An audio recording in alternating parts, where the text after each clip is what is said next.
Brought to you by ITC Sunrise मसाले, स्वाद बिहार का।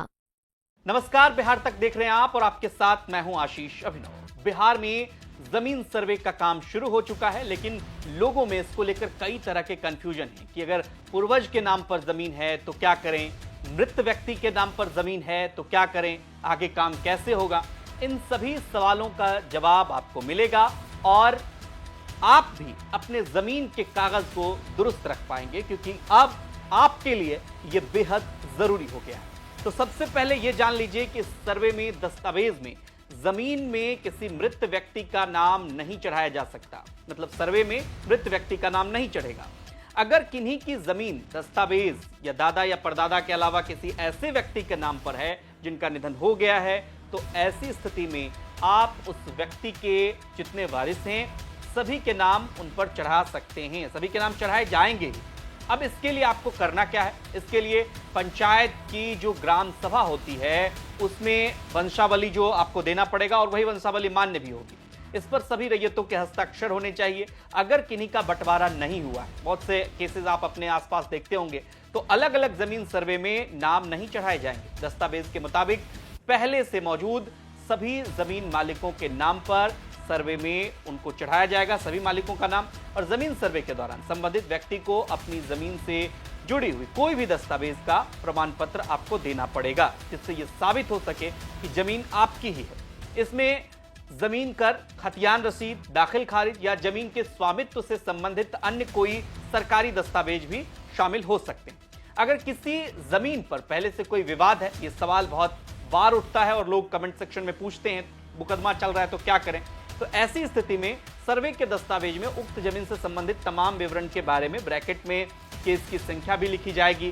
जमीन के दस्तावेज में जिनका नाम दर्ज है उनका नाम सर्वे दस्तावेज में दर्ज किया जाएगा। बाद में जब अगर मान लिया जाए कोर्ट का कोई फैसला आएगा तो फैसले के आधार पर इसमें संशोधन भी आप कर सकते हैं। इसको लेकर हमारे संवाददाता मणिभूषण शर्मा ने जिलाधिकारी से बात की है, सुनिए क्या कुछ है। किसी के पूर्वज के नाम पर, दादा के नाम पर जमीन है और दादा के नाम पर जमीन है और वह जमीन का वो फिलहाल अभी लोगों में आपसी बंटवारा नहीं हुआ, तो उसका क्या होगा? देखिए, यही एक सुगमता होती है जब सर्वे सेटलमेंट का काम होता है कि मैंने आपको बताया कि वंशावली आपको पंचायत के माध्यम से बनाना है और वंशावली को ग्राम सभा में डिस्कस किया जाएगा। आम लोगों के सबके सामने बात होगी। उसमें क्या होता है कि कोई चीज़ कोई छुपा ले, हाँ, तो वो जो है मामला बहुत कम हो पाता है, क्योंकि सबको सबके बारे में गांव के पता है कि इनके परिवार में इतने बच्चे हैं, तो वो वहीं पे आपत्ति आ जाती है। इसीलिए जब वंशावली स्व घोषणा पत्र जब वो देंगे और वंशावली प्रोड्यूस करेंगे, वंशावली पर ग्राम सभा में चर्चा होगी और अगर कोई आपत्ति आती है तो वहीं पर उसका निराकरण होगा। तो इसीलिए इस प्रोसेस को, और 3 बार दावा आपत्ति मुख्य रूप से। डॉक्यूमेंट जमा कहाँ करना है? डॉक्यूमेंट आप ऑनलाइन स्व घोषणा पत्र जमा कर सकते हैं, सेल्फ डिक्लेरेशन है। हम लोगों का जो अंचल में अभी ऑफिस अब हम लोगों ने नोटिफाई कर दिया, अब कर्मी प्रशिक्षण के बाद जाके वहाँ बैठेंगे, तो वहाँ जो सिविल कार्यालय है वहाँ जमा कर सकते हैं। जिला में बंदोबस्त का जो ऑफिस है पीछे में, जो एडीएम साहब का जो ऑफिस है उसके पीछे में, वहाँ बंदोबस्त पदाधिकारी के ऑफिस में जमा कर सकते हैं। लेकिन सबसे आसान तरीका है ऑनलाइन, आप सेल्फ डिक्लेरेशन और सारे डॉक्यूमेंट्स जो है, यदि ऑनलाइन जमा करते हैं उनका सही होता है तो फिजिकली जाने की जरूरत नहीं है।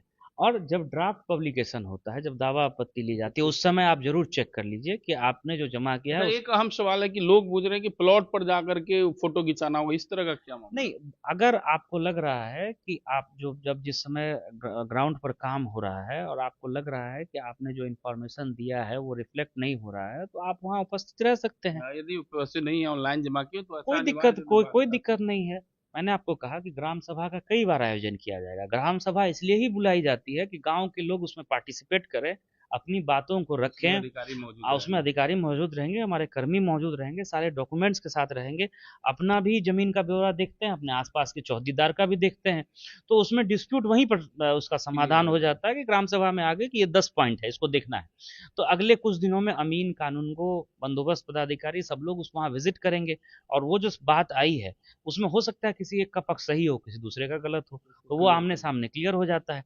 तो लोगों को देख लेना है कि जब सर्वे सेटलमेंट का काम चल रहा है और अगर कोई आपने फैक्ट बताया है, उस फैक्ट के अनुरूप डॉक्यूमेंट में वो बात रिफ्लेक्ट नहीं हो रही है, तो आप निश्चित रूप से वहाँ भी उपस्थित होकर के बता सकते हैं, ऑनलाइन भी बता सकते हैं, हम लोगों को भी बता सकते हैं। घबराने की जरूरत कोई जरूरत नहीं। और अभी ये 1 साल लगभग चलेगा और विभिन्न स्टेज पे दावा आपत्ति लिया जाएगा और सब कुछ जो है वो डिजिटाइज हो रहा है।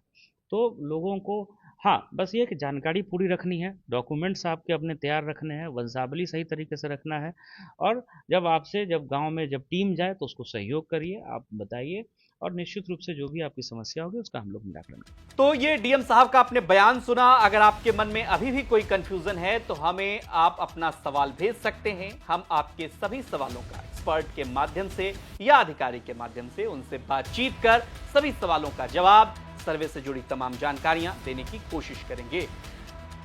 ये खबर आपको कैसी लगी कमेंट कर हमें जरूर बताएं और बिहार की तमाम खबरों के लिए आप देखते रहिए बिहार।